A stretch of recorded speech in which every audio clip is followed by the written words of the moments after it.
Spring 1919. Korea was under Japanese colonial rule.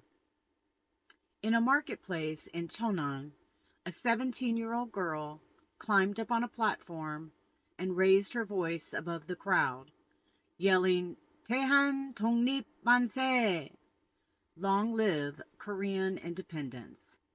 Her name was GwanSun, and her courage would become one of the brightest flames of the March 1st movement.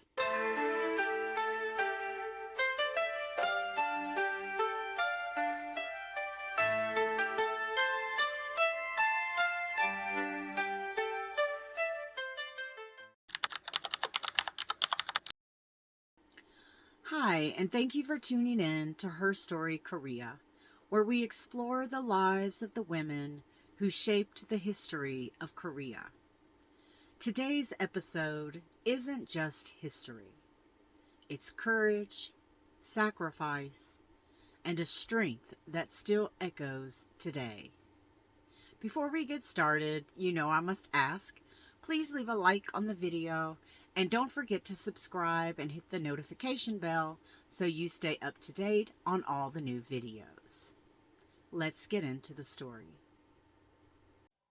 Gwan-sun was born December 16, 1902 in Jiryongni, today part of Yeongduri in Cheonan.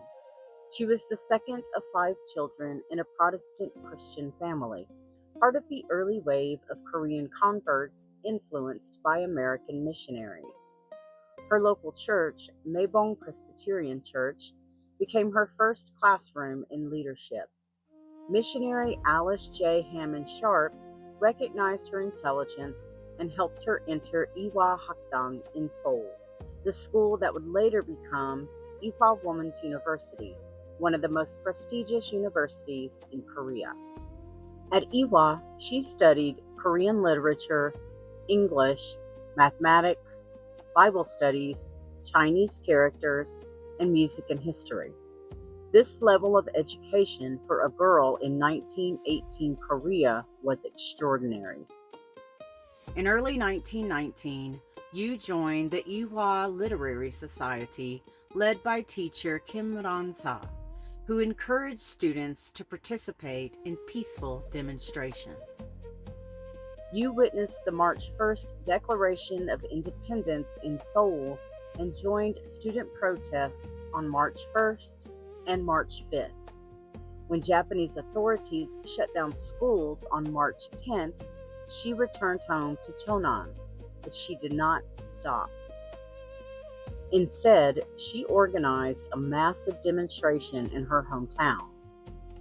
This was known as the Aone Marketplace Rally. The Aone Marketplace Rally took place on April 1st, 1919. Historical records from the Independence Hall of Korea confirm that about 3,000 people gathered. Yu led the crowd in chanting "Manse!" Japanese military police fired into the crowd. Her parents were killed, and Yu was arrested. She was 17 years old. Yu was sentenced to 3 years at Seodaemun Prison, then called Kyojo Prison. Records from the Seodaemun Prison Hall document state that she continued shouting "Manse" from her cell. She organized other prisoners to protest. She was repeatedly beaten and tortured. She refused to renounce the independence movement. Her final words, preserved by Ewha archives, were, quote, "Even if my body dies, the nation will live," unquote.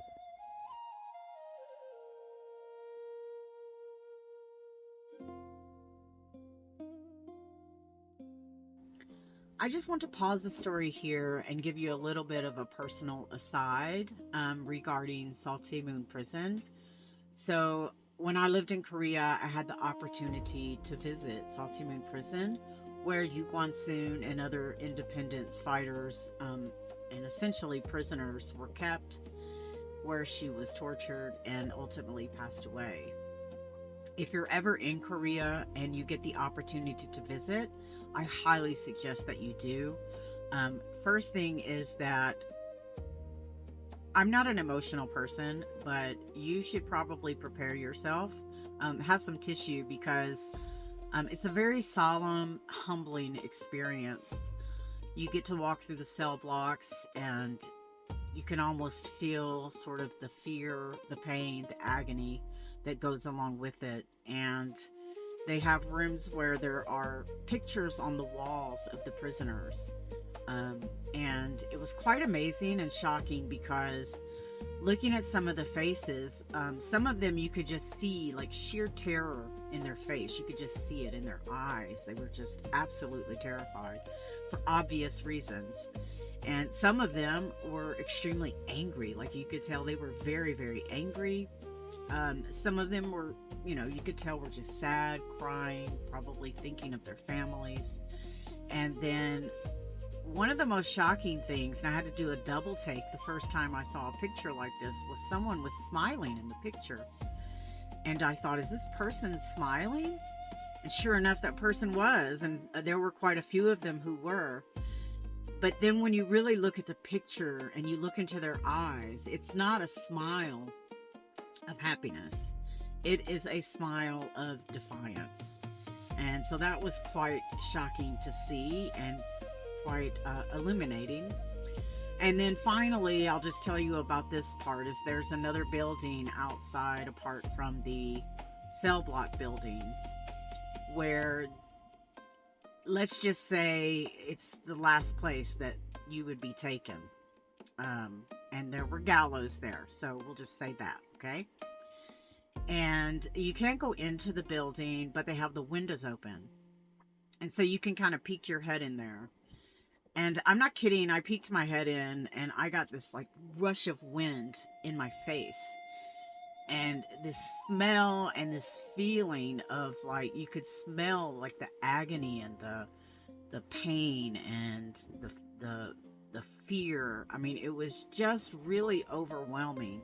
I had to back away. Like I literally had to back away. I couldn't handle it too long. And then on top of that, right behind, in between the cell block buildings and that building, there is a large tree.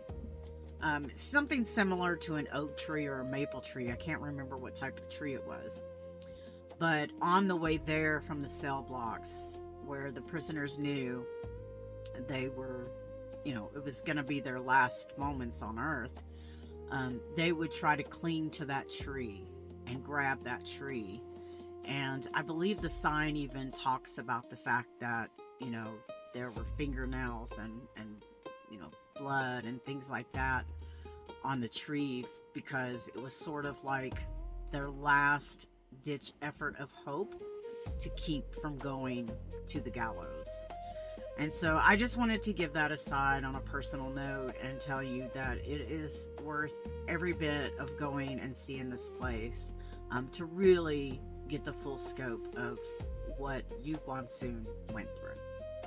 So let's go ahead and finish up with the story. On September 28, 1920, Yu died from her injuries inflicted during torture. Again, she was 17. Her body was buried quietly by Japanese authorities to prevent public mourning. After liberation, Yu GwanSun became one of Korea's most honored independence martyrs.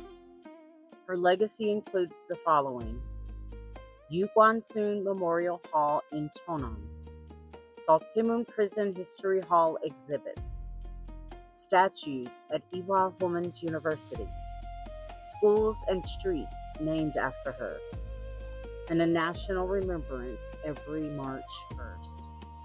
She is often called Korea's Joan of Arc, not as a romantic metaphor, but because she embodied youth, faith, and resistance against overwhelming power. Her story continues to inspire movements for justice and nonviolent resistance worldwide. Yu GwanSun did not live to see Korea free, but her voice, raised in a marketplace, echoed in a prison cell, became part of the chorus that carried a nation toward independence. She was only 17, yet she showed the world that courage does not wait for adulthood. It rises whenever freedom calls. This is her legacy. This is her story. This has been Herstory Korea. Thank you for watching. If there is a Korean woman in history that you are interested in and would like to hear a story about, please leave it down below in the comments.